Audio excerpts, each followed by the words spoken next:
Navsanket news, अचूक आणि निर्भीड बातमीचा नवसंकेत। मजले परिसरात बिबट्याची दहशत, शेतात गवत कापत असताना शेतकऱ्यावर हल्ला, वन विभागाची धाव।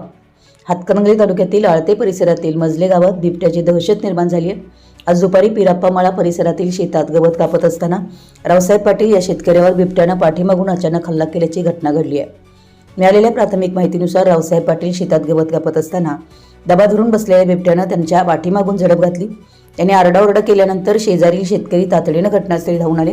ग्रामस्थांनी मोठ्याने आरडाओरडा करताच बिबट्याने तेथून पळ काढत शेजारच्या ऊसाच्या शेतात आश्रय घेतल्याचं सांगण्यात आलंय।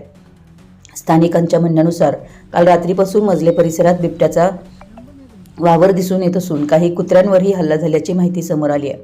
त्यामुळे परिसरात भीतीचे वातावरण निर्माण झालं असून शेतकऱ्यांमध्ये चिंतेचं वातावरण आहे।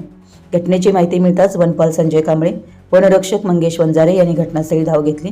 तसेच वन्यजीव बचाव पथकाचे डॉक्टर वाळवेकर, अमित कुंभार, वैभव आवळे, आकाश भोई, आशुतोष सूर्यवंशी, शिखरे तसेच वन्यजीव संस्था इचलकरंजीचे सागर आणि शेखर पवार यांनीही घटनास्थळी भेट देऊन पाहणी केली आहे। बिबट्याचा माग काढण्यासाठी आणि नागरिकांच्या सुरक्षिततेच्या दृष्टीने आवश्यक उपाययोजना सुरू करण्यात आल्या आहेत। दरम्यान मजले, आळते व परिसरातील शेतकऱ्यांनी शेतात काम करताना विशेष खबरदारी घ्यावी, शक्यतो एकट्याने शेतात जाऊ नये, तसेच लहान मुलांना एकटं बाहेर पाठवू नये असं आवाहन वन विभागाकडून करण्यात आलं आहे। आपल्या परिसरातील महत्त्वाच्या बातम्या पाहण्यासाठी आमच्या नवसंकेत न्यूज चॅनलला YouTube वर सबस्क्राइब करा आणि बेल आयकॉन प्रेस करा।